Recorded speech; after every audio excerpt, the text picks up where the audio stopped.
अभी आपको बराह रास्त लिए चलेंगे। वफाकी वजीर अली ज़ैदी सक्खर में न्यूज़ कॉन्फ्रेंस कर रहे हैं।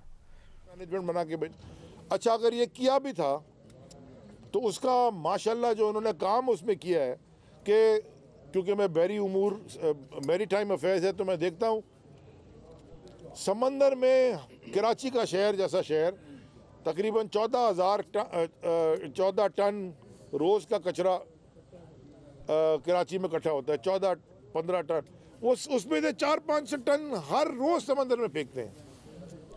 मछेरे हमारे बेचारे माहीगीर कम्युनिटी तबाह। कोई इन्होंने वाटर ट्रीटमेंट प्लांट सारे इनके बंद पड़े। 550 मिलियन गैलन गंदा गटर का फैक्ट्रियों का निकला हुआ केमिकल इन्फेस्टेड गंद पानी समंदर में फेंक रहे। सारी आपकी मरीन लाइफ उन्होंने तबाह कर दी। देखें, इस तरह ये मुल्क नहीं चल सकते जिस तरह ये चलाना चाहते हैं। और मैं ये भी आपको बताना चाहता हूँ कि तबाही सबसे ज़्यादा दुनिया में इन्फ्लेशन आई है। बिल्कुल मुझे पता है आप महंगाई की बात कोई ना कोई पूछेंगे, मैं पहले जवाब दे दूँ। बिल्कुल दुनिया में महंगाई आई है। कोविड के बाद पूरी दुनिया में महंगाई आई।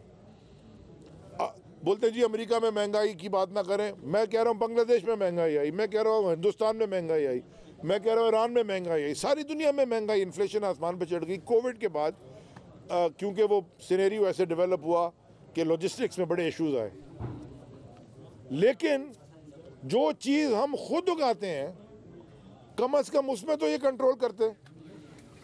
फेडरल गवर्नमेंट पिछले साल 1.5 मिलियन टन गंदम बाहर से इंपोर्ट करती है प्राइस स्टेबिलिटी के लिए कि कीमत एक जैसी रहे। 1.5 मिलियन टन। हाँ, और पता क्या चलता है कि जो हमारी सिंध की, क्योंकि गंदम तो पंजाब और सिंध में ही उगती है ना, कि सिंध की जो गंदम है इनके वेयर हाउसेज में सिंध हुकूमत के लो जी 8 लाख टन गंदम गायब। सवाल पूछो तो अलीम भाई आपको बताएंगे कि इनके मिनिस्टर सिंध असेंबली में खड़े होकर कहते हैं कि चूहे खा गए। अच्छा जी, नैब के चेयरमैन का पिछले हफ्ते बयान आ गया कि वो 2 टांगों वाले चूहे जो खा गए थे उनसे 14 अरब रुपए या 15 अरब रुपए वसूल हो चुके हैं और भी करने लगे हैं। तो मुझे ज़रा समझा, इस साल फिर यही हरकत हो रही है। अभी तकरीबन गंदम की कीमत है तकरीबन $350 टन। हाँ, $700 मिलियन की गंदम फेडरल गवर्नमेंट इंपोर्ट करी है, 2 मिलियन टन। अभी फिर 1.6 मिलियन टन गंदम गायब है, माने $560 मिलियन की गंदम का हिसाब नहीं है। इसी तरह ये यूरिया के ऊपर ये वो कहते हैं ना, उल्टा चोर कोतवाल को डांटे। एक वो अल्ताफ हुसैन की जमात थी ना, वो अपना बंदा खुद ही मार के खुद ही पहुंच जाते थे उसके ऊपर एमक्यूएम को झंडा लगा के और खुद ही फातिहा करते थे, खुद ही मारा होता था उन्होंने।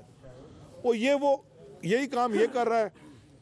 सारी होर्डिंग यूरिया की, सारी होर्डिंग गंदम की, सारी होर्डिंग चीनी की, सारा का सारा निज़ाम सिंध में इन्होंने तबाह किया हुआ है। और मुंशी इसका सिर्फ पैसे गिनता रहता है। 14 साल में कोई प्रोजेक्ट तो दिखा दें कि जी ये बड़ा प्रोजेक्ट है जो सिंध हुकूमत, और जो दिखाते हैं वो तो प्राइवेट एंटरप्राइज ने बनाया हुआ है, वो तो प्राइवेट लोगों ने बनाया। कोई चीज़ दिखाने को नहीं है। तबाह हाल रोडों का। एक मोटरवे की कोई पट्टी दिखा दें कि जी ये पट्टी मोटरवे की हमने बनाई है अपने सूबे में, कोई हाईवे बनाया है, कुछ तो बनाया होगा आपने। जो बनाया है उसे कहते हैं माल, और वो माल आपके और हमारे कंधों के ऊपर बैठ के ये कौम का माल चोरी किया है।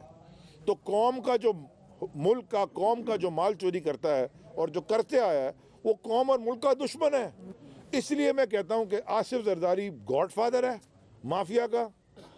ऐसे स्माइल करके बैठता है जैसे कि कोई पता नहीं है कुछ नहीं। और वो मुराद अली शाह उसने मुंशी रखा हुआ है और उसने हवारी रखे हुए अपने, जो आके उल्टी सीधी बातें टीवी के ऊपर करके झूठ बोलते हैं। इनसे ड्रग्स नहीं कंट्रोल होती, मुनशियात नहीं कंट्रोल होती,